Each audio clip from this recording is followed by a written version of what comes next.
வணக்கம் நண்பர்களே. இன்னும் ஒரு இனிய காலை பொழுதில் தீதும் நின்றும் நிகழ்ச்சியில் உங்களை சந்திப்பதில் மிக்க மகிழ்ச்சி அடைகிறேன். கரூரில் நடந்த அந்த துயரமான சம்பவத்தை ஒட்டி இளைஞர்களிடம் நிலவக்கூடிய மனோபாவம், மக்களிடம் இருக்கக்கூடிய சில தப்பெண்ணங்கள், இவற்றை பற்றி தான் நாம் இந்த நிகழ்ச்சியில் கடந்த சில நாட்களாக பேசிக்கொண்டிருக்கிறோம்.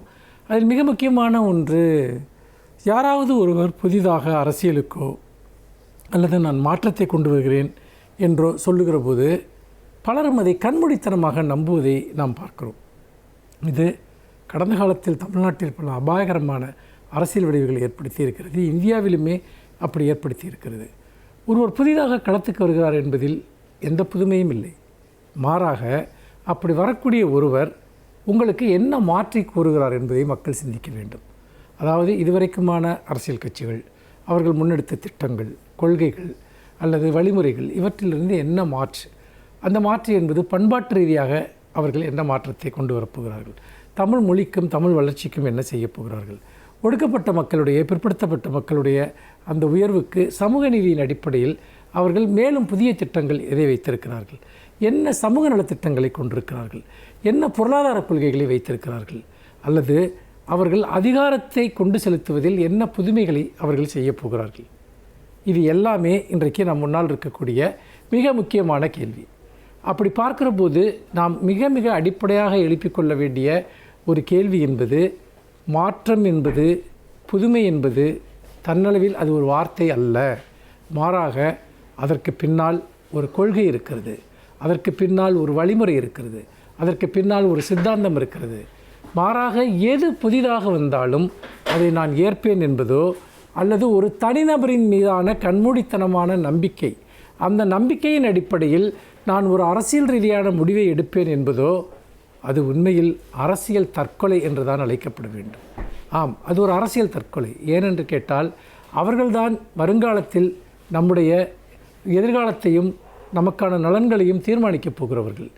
அப்படி பார்க்கிற போது சமூக சிந்தனை என்பது, அரசியல் சிந்தனை என்பது அது ஒரு தொடர்ச்சி, அது ஒரு வரலாற்று ரீதியான ஒரு தொடர்ச்சி. எதிலிருந்து எது பிறக்கிறது? கடந்த காலத்தில் யார் சமூகத்திற்கான எந்த பொறுப்புணர்வோடு இருந்தார்கள்? தவறுகள் எல்லா பக்கமும் இருந்திருக்கலாம், ஆனால் தவறுகள் மட்டும் உண்மை அல்ல. மாறாக மாற்றங்களை யாரெல்லாம் கொண்டு வந்திருக்கிறார்கள், அதனால் சமூகத்தினுடைய எந்த பகுதியினரெல்லாம் பயனடைந்திருக்கிறார்கள். நாம் நம்முடைய குடும்பமோ நம்முடைய வாழ்க்கையோ அதில் எந்த விதத்திலாவது பயன்பெற்றிருக்கிறதா? இதையெல்லாம் புரிந்து கொள்வது தான் அரசியல் சிந்தனை. மாறாக வெற்று முழக்கங்கள் அல்லது வெற்று கோஷங்கள் அல்லது பகட்டான வசனங்கள், இவற்றை அரசியல் கொள்கை என்று நாம் புரிந்து கொண்டால் நாம் அதற்கு கொடுக்கக்கூடிய விலை என்பது மிகப்பெரியதாக இருக்கும். இது நாம் இந்தியாவின் பல பகுதிகளிலும் நடந்திருப்பதை பார்க்கிறோம். இப்போது தமிழ்நாட்டில் அது நடந்து கொண்டிருப்பதை நாம் பார்க்கிறோம். வரலாற்றுணர்வற்ற அரசியல் முத்தேர்வுகள் அல்லது பண்பாட்டுணர்வற்ற அரசியல் செயல்பாடுகள், இது எல்லாமே நம்மை மிக தவறான பாதைக்கு மட்டுமல்ல, நாம் இதுவரைக்கும் அடைந்த முன்னேற்றங்கள் அனைத்தையும் பின்னோக்கி செலுத்துகிற ஒன்றாகவும், இன்னும் சொல்லப்போனால் இந்த சமூக மாற்றங்களோடு தொடர்பில்லாத சக்திகள் தமிழ்நாட்டினுடைய நலன்களை, தமிழர்களுடைய நலன்களை கைப்பற்றி கொண்டு அவற்றை சிதைக்கவும் சீரழிக்கவும் இது வழிகோலும் என்பதை நாம் இந்த இடத்தில் மிக திட்டவட்டமாக நாம் உணர வேண்டும். அப்படி உணர்வதற்கான ஒரு தடையாக இன்று இளைஞர்களிடம் நிலவக்கூடிய பல மாயைகள் காரணமாக இருக்கின்றன. அந்த மாயைகளை நாம் களைவது மிக மிக மிக முக்கியம். ஏனென்று கேட்டால் சமூகம் என்பதும் அரசியல் என்பதும் அதிகாரம் என்பதும் மாயைகளால் கட்டப்படுவதல்ல. மாறாக அதற்கென திட்டவட்டமான சமூக காரணிகளும் சமூக நியாயங்களும் வரலாற்று நியாயங்களும் இருக்க வேண்டும். குறுக்கு வழியில் அதிகாரத்தை கைப்பற்றி கொள்ளலாம் என்று வரக்கூடியவர்கள் வைக்கக்கூடிய கோஷங்களுக்கு பின்னால் உண்மை இருக்கிறதா அல்லது அதற்கு பொருள் இருக்கிறதா என்பதையாவது இளைஞர்கள் இன்றைக்கு சிந்திக்க வேண்டும். அப்படி சிந்தித்தால் மட்டுமே நம்மை சூழ்ந்திருக்கக்கூடிய இந்த அபாயங்களிலிருந்து நாம் வெளியே வர முடியும். மீண்டும் இன்னும் ஒரு புதிய சிந்தனையோடு உங்களை சந்திக்கிறேன். நன்றி, வணக்கம்.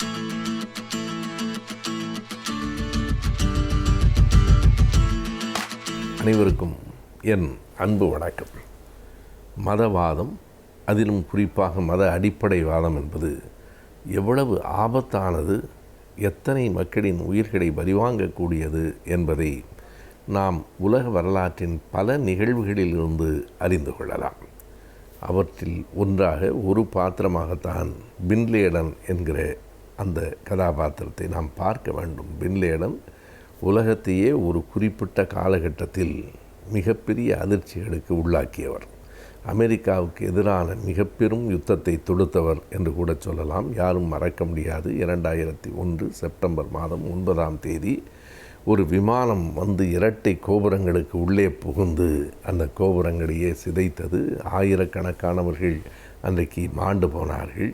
ஆனால் அந்த பின் லேடனை உருவாக்கியதே அமெரிக்கா தான் என்பது இன்னொரு செய்தி. அதாவது ஆப்கானிஸ்தானிலிருந்து சோவியத்தினுடைய படைகளை விரட்டுவதற்காக அங்கே பின் லேடன் என்கிற ஒருவரை அமெரிக்கா தான் உருவாக்கிற்று. அவர் அங்கே நின்று போராடினார். ஏறத்தாழ 1989 பிப்ரவரியில் ரஷ்ய படைகள் பின்வாங்கின.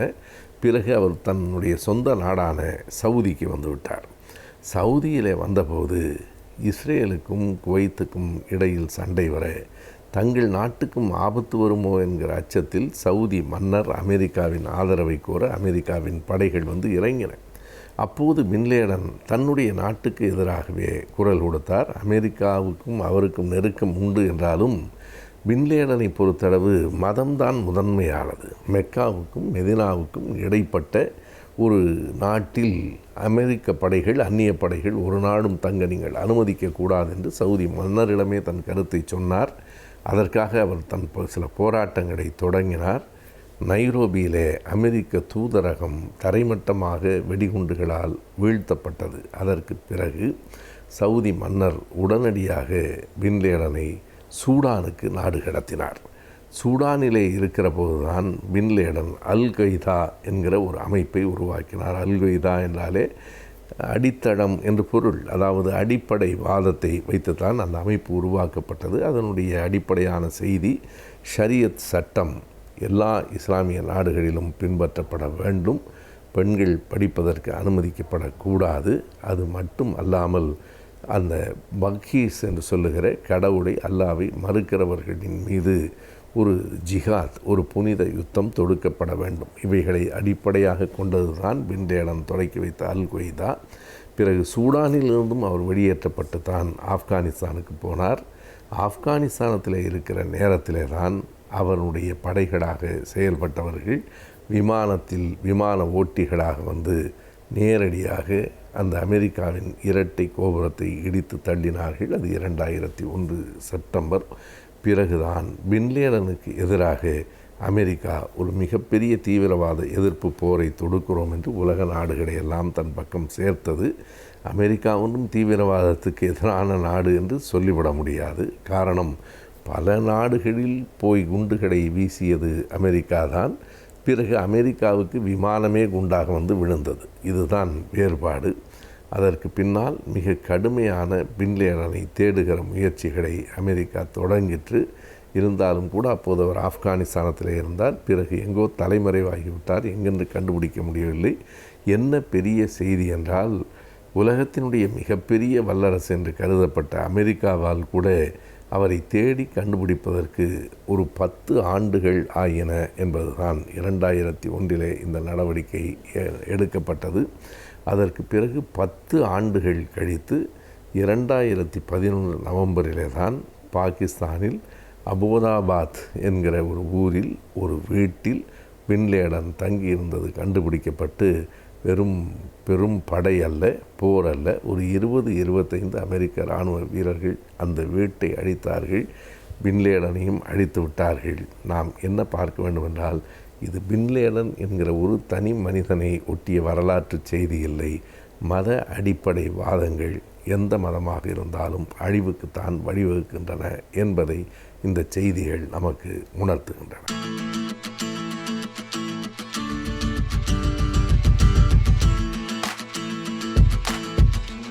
வணக்கம் நேயர்களே, நாம் மன வாழ்க்கையில் ஏற்படக்கூடிய சிக்கல்கள், பிரச்சனைகள், இவைகளெல்லாம் நாம் எவ்வாறு சமாளிப்பது என்பதை பற்றி சில யூகங்களை நாம் பார்த்து வருகின்றோம். அதில் ஒவ்வொன்றாக பார்த்து வந்தோம். அதாவது நாம் பிடித்தது, பிடிக்காதது, விட்டு கொடுப்பது, பிறந்த வீட்டை பற்றி நாம் பெருமையாக பேசாமல் இருப்பது என்று பல யுக்திகளை நான் உங்களிடம் கூறி வந்தேன். அதில் ஒரு முக்கியமான ஒன்றாக இருப்பது தாம்பத்தியம். அதாவது மன வாழ்க்கையில் தாம்பத்தியம் என்பது பொதுவாக செக்ஸ் என்று சொல்கின்றோம். அதாவது அதை பற்றிய பாலியல் இதை பற்றிய பிரச்சனைகள் அதை பற்றிய அதாவது விவரங்களை எல்லாம் நாம் அதாவது வெளிப்படையாக சொல்வதற்கு நாம் இன்றும் அதாவது வெளிப்படையாக சொல்லக்கூடிய ஒரு நிலைமை இன்னும் வரவில்லை. அதாவது அதுபோல் ஒரு சந்தர்ப்பம் தான் நிலவுகின்றது. பால்வெளிகளை பற்றி பாலியல் பற்றி விரிவாக வெளிப்படையாக சொல்வதற்கு முடியாத ஒரு நிலையில் இருக்கின்றோம். அதாவது செக்ஸ் என்று சொல்கின்றோம். செக்ஸ் என்றால் என்ன என்று அதாவது கேட்டோம் என்றால், செக்ஸ் என்பது லத்தீன் லாங்குவேஜில் அந்த காலத்தில் அதாவது மருத்துவத்துறையில் கிரேக்கர்கள் லத்தீன் இவர்கள் தான் அவர்கள் கை ஓங்கியிருந்தது. அவர்களுடைய மொழிகள் தான் இன்றும் மருத்துவத்துறையில் நாம் பின்பற்றி வருகின்றோம். அதாவது அது லத்தீன் மொழியில் செக்ஸ் என்றால் என்ன என்றால் பிரி என்று அர்த்தம், டிவிஷன் 2 மேஜர் பிரிவுகள், பைஃபர்கேஷன் என்று அர்த்தம், 2 மேஜர் பிரிவுகள் என்று அர்த்தம். அதை செக்ஸஸ் என்று கூறினார்கள். அந்த செக்ஸ் என்பது என்னவென்றால் அதாவது அது வாழ்க்கையில் எவ்வாறு அது பயன்படுகிறது என்றால் வாழ்க்கைக்கு ஒரு முக்கியமான ஒன்றாக அமைகின்றது. அதாவது நம் வாழ்வை ஆரோக்கியமாக வாழ்வதற்கும் செக்ஸ் உதவுகின்றது. அது மட்டுமல்லாமல் நாம் நீண்ட ஆயுளுடன் வாழ்வதற்கும் அது உதவுகின்றது. வாழ்வு அர்த்தமுள்ளதாக மாறுவதற்கும் அது உதவுகின்றது. வாழ்க்கையில் அர்த்தம் வேண்டியதுனால்வா அர்த்தமுள்ள வாழ்க்கைக்கு அது உதவுகின்றது. ஆக ஒவ்வொரு கட்டத்திலும் அது செக்ஸ் என்பது நமக்கு அதாவது உதவுவதாக இருக்கின்றது. ஆரோக்கியமான வாழ்வு, அர்த்தமுள்ள வாழ்வு, நீண்ட ஆயுள் உள்ள வாழ்வு இன்று நமக்கு அது பெரும் பங்கினை நமக்கு பகிர்கின்றது. அதாவது விஞ்ஞான முறை எடுத்துக்கொண்டோம் என்றால் எப்படி என்றால், விஞ்ஞான முறையில் உடல் ரீதியாக எடுத்துக்கொண்டோம் என்றால் அதாவது இருதயத்திலிருந்து நேரடியாக பிளட் சப்ளை எங்கு செல்கின்றது, தாம்பத்தியம் நடக்கும் நேரத்தில் அதை சப்ளை ஆகின்றது. அதாவது இதயம் தன்னுடைய சப்ளையை ஒவ்வொரு ஆர்கன்களுக்கும் லிவர் இருக்கின்றது, கிட்னி இருக்கின்றது, லங்ஸ் இருக்கின்றது, ஒவ்வொன்றுக்கும் அது பிரான்ச் மூலமாக மெயின் பிரான்ச் என்று சிறு பிரான்ச் என்று அப்படி தான் செல்கின்றது ஒவ்வொரு உறுப்புகள் வேலை செய்வதற்கும். ஆனால் இந்த தாம்பத்தியத்தில் இந்த செக்ஸ் இந்த செயல்படும் நேரத்தில் 5 புலன்களும் மனிதனுடைய 5 புலன்களும் ஒன்றாக இணைந்து செயல்படக்கூடிய நேரம் அது. அதாவது கோஆர்டினேஷன், கோஆபரேஷன் என்று ஒன்றுக்கொன்று கோஆர்டினேட் பண்ணி ஒத்துழைத்து மொத்தமாக ஒரே நேரத்தில் பணி செய்யக்கூடிய அந்த நேரம்தான், அதாவது செயல்படக்கூடிய நேரம்தான் நமக்கு தாம்பத்தியம். அந்த நேரத்தில் இருதயம் என்ன செய்கின்றது, நேரடியாக தன்னுடைய கண்ட்ரோலை எடுத்துக்கொண்டு நேரடியாக இரத்த சப்ளை அங்கே செலுத்துகின்றது. உடல் எந்த அளவுக்கு ஒத்துழைக்கின்றது பாருங்கள். அது மட்டும் இல்லாமல் அதை கண்ட்ரோல் பண்ணக்கூடிய, அதாவது தாம்பத்தியம் செக்ஸ்ன்னு சொல்கின்றோமே, அதை கண்ட்ரோல் பண்ணக்கூடிய இடம் மூளையில் இருக்கின்றது. அதற்கு அருகில்தான் அறிவுத்திறன் உள்ள இடமும் இருக்கின்றது. இந்த 2 கண்ட்ரோல் ரூமும் மூளையில் அருகருகே இருக்கின்றது, அருகாமையில் இருக்கின்றது, அடுத்தடுத்து இருக்கின்றது. ஆகவே அதாவது அறிவுத்திறன் அதிகமாக இருந்தாலும் அது ஸ்டிமுலேட் பண்ணுகின்றது, இது அதிகமாக இருந்தாலும் அதை ஸ்டிமுலேட் பண்ணுகின்றது. இவ்வாறாக அடுத்தடுத்து இருக்கின்றது. எவ்வளோ ஒற்றுமையாக இருக்கின்றது. அது மட்டுமல்லாமல் அதாவது நாம் பார்க்கின்றோம், அதாவது உடல் மட்டுமல்ல உள்ளம் கூட, அதாவது தாம்பத்தியம் என்பது தனி மனிதனுடைய வாழ்க்கை, தனி மனித சுதந்திரம் என்றால் கூட இருவரும் இணைந்தால்தான் நாம் அதை செயல்படுத்த முடியும். அதே நேரத்தில் அதாவது அது உடல் சம்பந்தமான ஒன்றுதான், உறவுதான். இருந்தாலும் மனம் அங்கே முக்கியத்துவம் பெறுகின்றது. மனமும் அதில் பங்கேற்கின்றது. எவ்வாறு என்றால் திருப்தி. நமக்கு திருப்தி என்பது எப்படி கிடைக்கின்றது? நாம் உடல் மூலமாகத்தான் அதில் நாம் தாம்பத்தியம் என்பது கிடைக்கின்றது அந்த செயலில். அதே நேரத்தில் நாம் அதாவது திருப்தி என்று ஒன்று உண்டு. திருப்தி அடைந்தால் தானே நமக்கு திருப்தி என்று ஒன்று வரும். அது முடிவு கொண்டு வருவதற்கு ஒரு திருப்தி தேவைப்படுகின்றது.